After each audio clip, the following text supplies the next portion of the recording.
My viewers, welcome again to my YouTube channel, Accounting Tutorials. I'm going to explain what source documents are and go into detail of each of them. I promise I'll cover that. In my previous lecture, I talked about accounting cycle, and the accounting cycle starts at the source documents. So I want to look at what source documents are and how useful are they to an accountant or a bookkeeper and to a business owner or any other. So welcome. Now, source documents, as I said, are documents which are prepared by the cashiers to evidence that a transaction took place. So when transactions are done in a business, there has to be something to show that that transaction took place. Especially, for example, if there was a sale of goods where there was the exchange of cash and the items, then there has to be something to show that that sale transaction took place. And normally the evidence there will be a cash sale receipt. And this receipt here will be returned by the seller to the buyer. Now, if we sold, then there will always be that counterfoil or the photocopy, or the carbon copy that will remain in the book that is used to write receipts to customers. So that's the one which will show evidence that actually 10 items were sold, and each of them was being sold at 2 shillings. So we received cash of 20 shillings.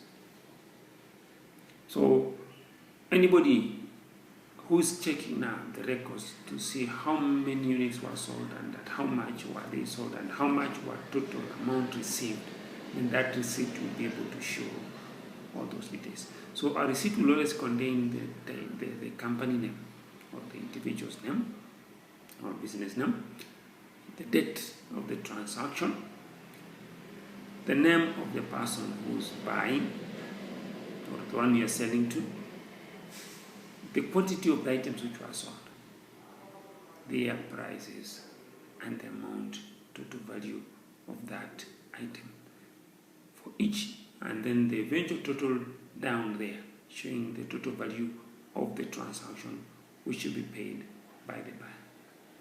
That's what we'll talk about now. A cash sale receipt.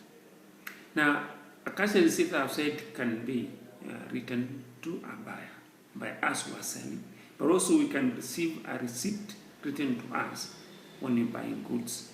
So when we buy goods from the supplier and we're paying for them cash, then the seller who is selling to us will always write a receipt for us. As we give money, he gives us a receipt document showing that this is money I've received against the goods or services that I've sold or rendered to you people.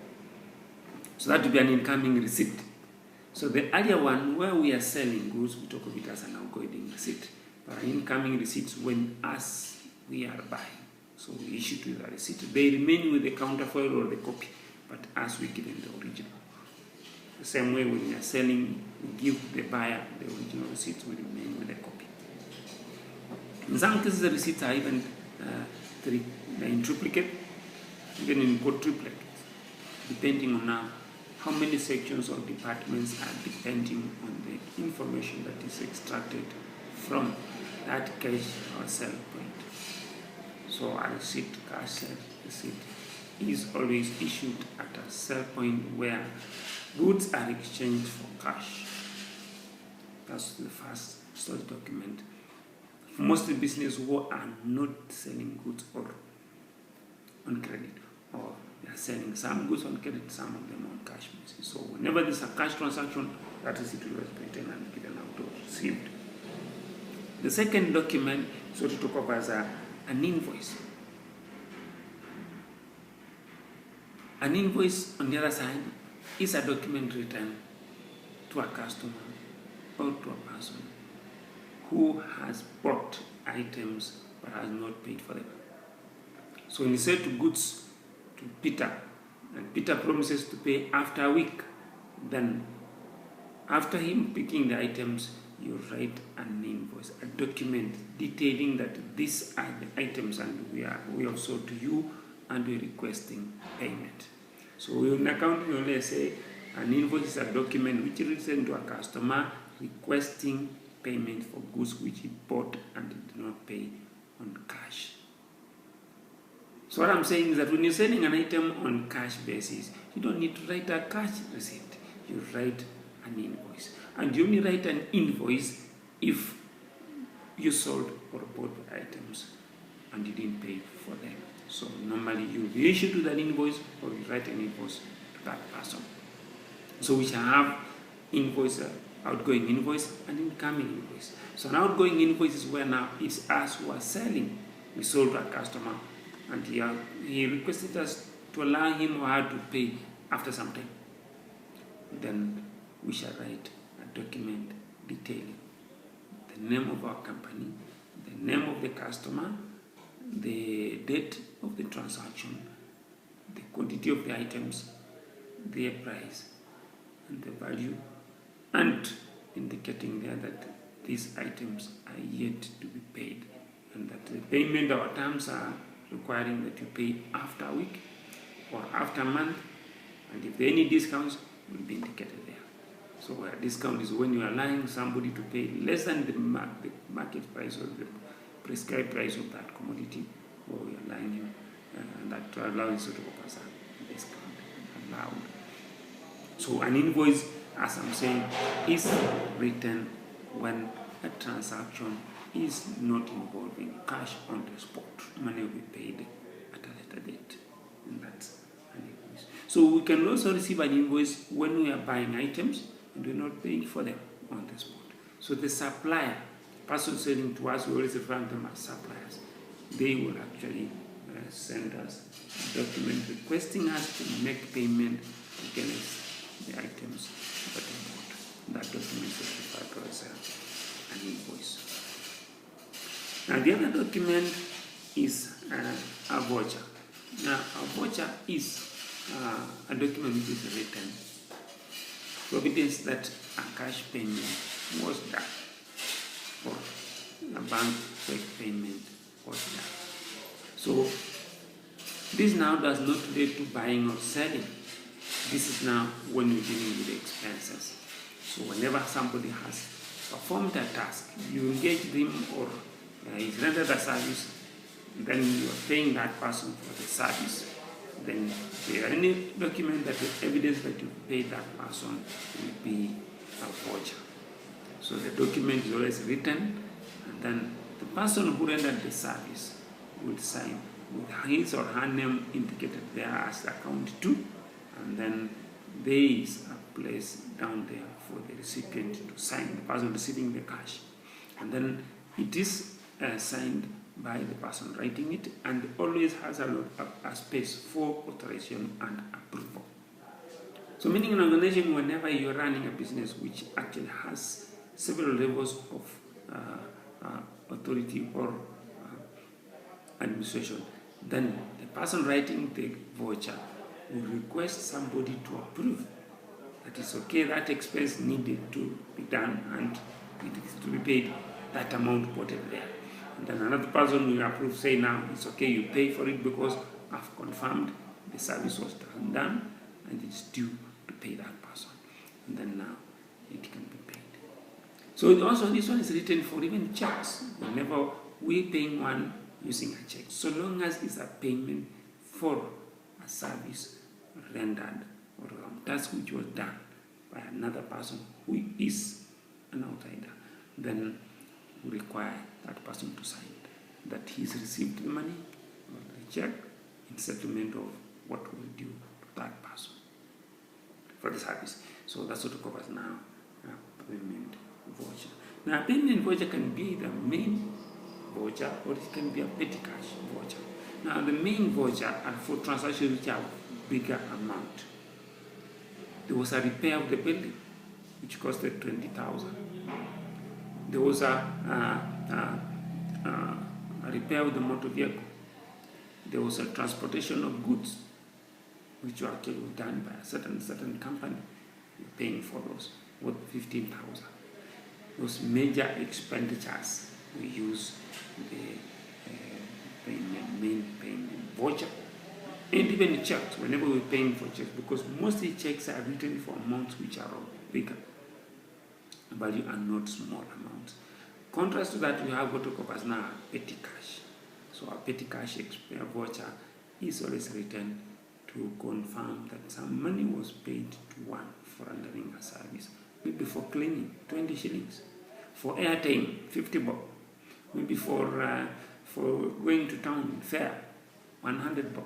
So these petty, minor expenditures, always we shall use a petty cash voucher to record or to evidence that the transaction, the activity was done. And as I was saying, this now is always used to evidence, to explain whatever expenditure one had done, especially for the cashiers or the accountants, that you made some payment. What shows that you made the payment, who approved it, and how much was the amount involved? Then that voucher will always indicate and show the amount, the authority, and the approval, and the recipient, person who received the money. And that actually I did the work and I've been paid. Now we also have a bank deposit slip, or a bank deposit slip. Now these are always evidence that a certain payment was done via the bank. Somebody meaning he wrote a check to make payments. So whenever one has paid for goods that he was supplied with, he made payments using a check leaf, meaning that as recipient of the check or the person we are paying, the supplier, will have to go to the bank to have the money transferred from our account to his or her account.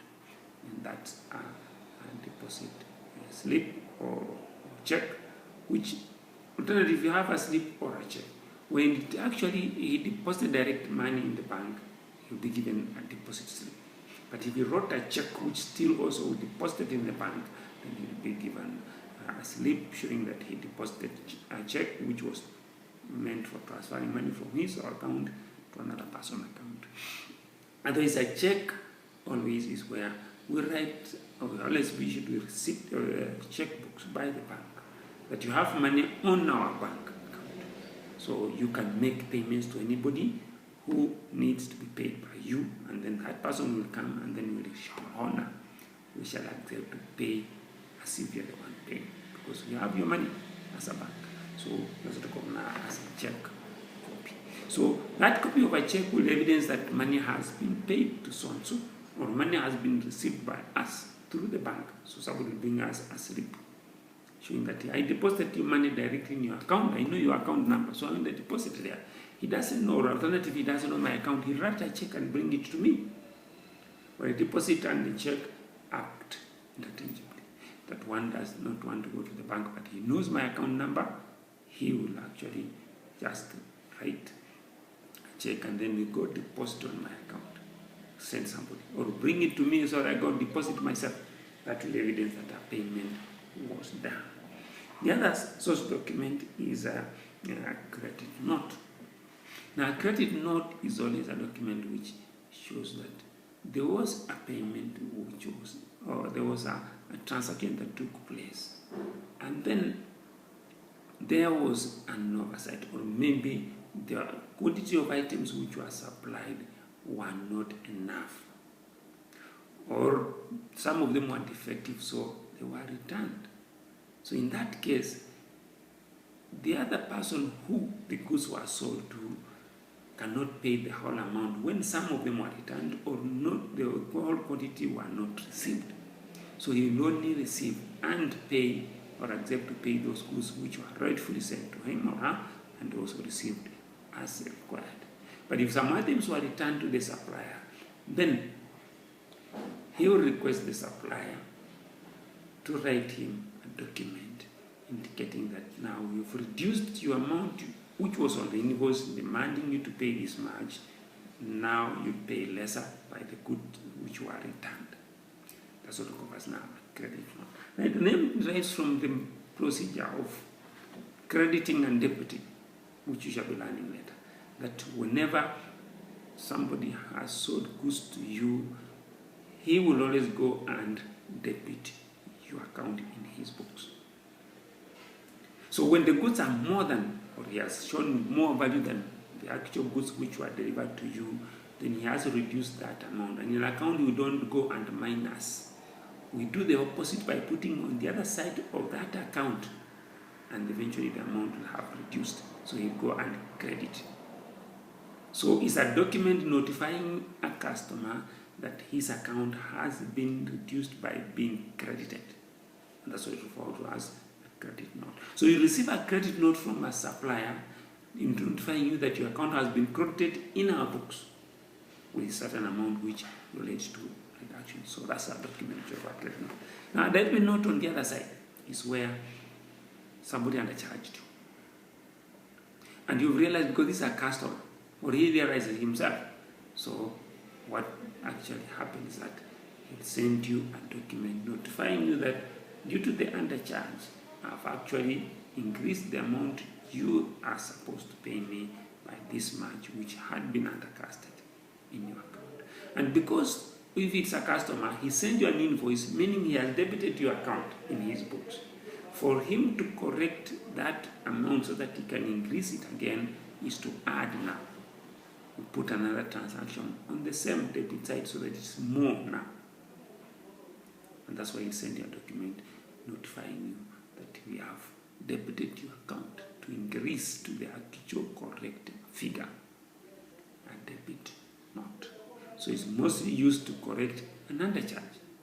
Conversely, a credit note is used, or a document used to correct an overcharge. And that's what we have as the main source documents. Now, these source documents, we shall be using them to record the transaction in our ledger accounts. And I'll be coming back very quickly to look at how now we record in our ledger accounts. But before I'll go into the detail of how to record in the ledger accounts, we need to understand some rules, accounting and bookkeeping rules on why do we record this and on this side and not on the other side. And then also, I'll start by my video which will be following, explaining some of the terms, some languages, some jargons, some expressions that we use in accounting and bookkeeping, so that when I'll be embarking on ledger accounts and all the other details of accounting, you'll have understood what these terms I'm using: a debtor, creditor, a voucher, a seller, a buyer. What do they mean?